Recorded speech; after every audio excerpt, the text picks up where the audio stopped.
Still, we do know when we violate moral boundaries, and that is the reason we try to cover up these kinds of issues by creating myths that gloss over the reality. Israel is, understandably, no different when it presents itself as a victim of Arab aggression and intolerance. How accurate is this description? Let's see if it was true for the 1948 war, the war that was sparked by the creation of the Israeli state. The scripted view usually depicted Israel's David against the Arab Goliath. Certainly, a casual glance at a map of the area reinforced this view. A look at the comparative size of the populations, Arab versus Jewish, further cemented the image in the world's mind. But this leads one to look closer at the situation and ask, was Israel really defenseless? Were the Arab masses a serious threat? Things are never as they appear, and so the answer is a mixture of yes and no. To understand the situation a bit better, let's look at a couple of factors. The first factor is King Abdullah of Transjordan. While it can be said that Israel is indeed surrounded by a mass of Arabs, one needs also to recognize that the best trained and armed fighting force in the area was the Jordanian army, which had been trained by the British during World War II. They were considered a very serious threat to Israel. The question then is, how much of a threat was the Jordanian army under King Abdullah? He was not as much of a threat as it might first appear. He had formed secret agreements with Israel and limited his targets primarily to East Jerusalem and the West Bank. Even when he had been appointed the head of all the Arab forces, he kept his word and never attacked Israel proper. Additionally, one must consider troop size. Arab troop size at the onset of the war was estimated to be 23,000. For the Israelis, the number was approximately 40,000.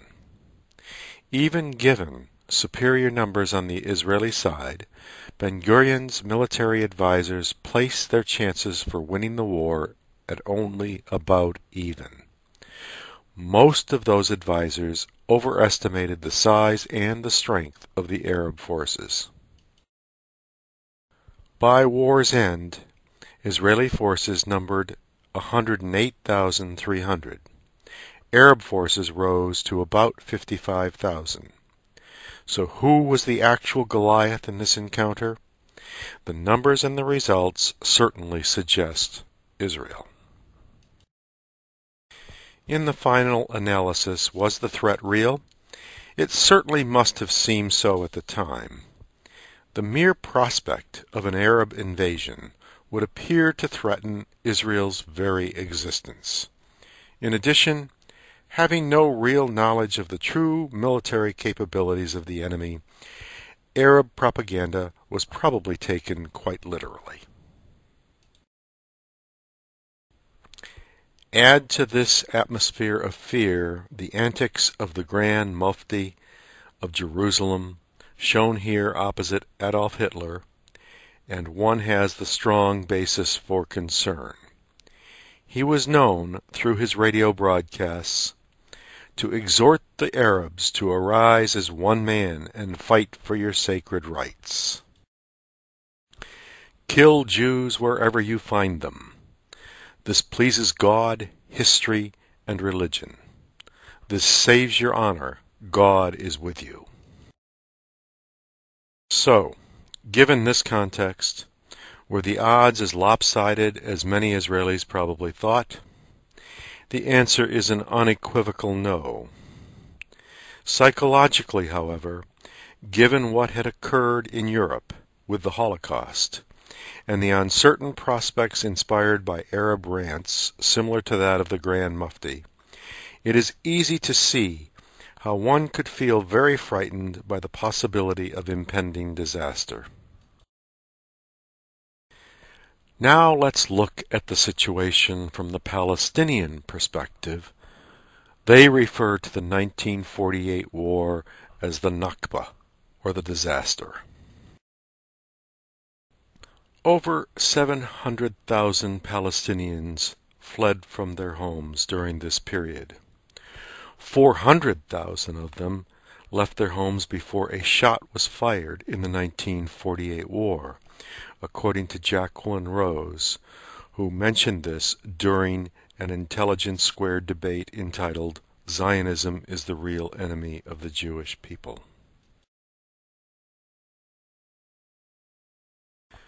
Those who fled from their homes ended up in refugee camps where they remain some 60-plus years later. The Israeli government's explanation for this was simply that the Palestinians fled from their homes of their own volition. Not so, according to Alfred Lilienthal, author of The Zionist Connection. The reality was much different than the myth.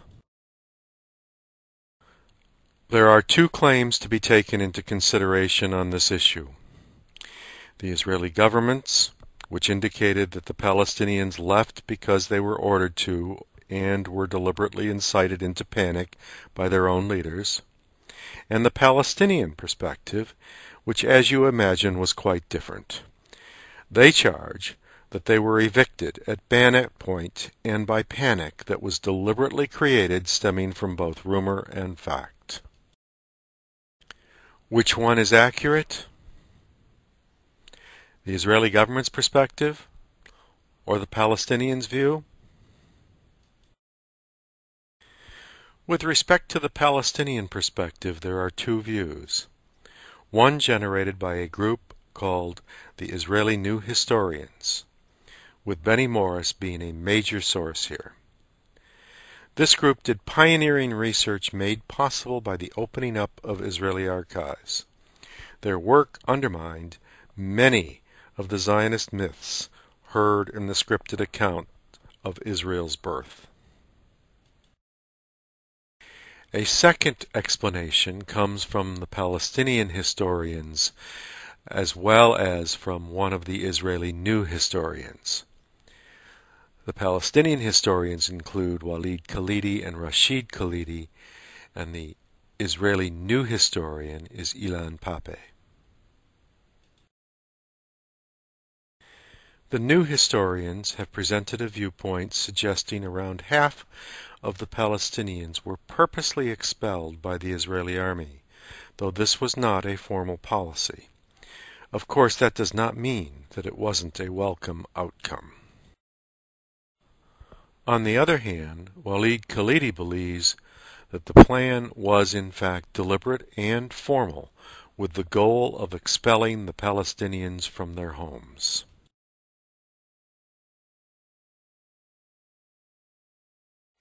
So the question of whether or not they were expelled deliberately is a tough one to prove categorically. Nonetheless, it was readily accepted by some of the early Zionists that force would be necessary if other strategies did not work.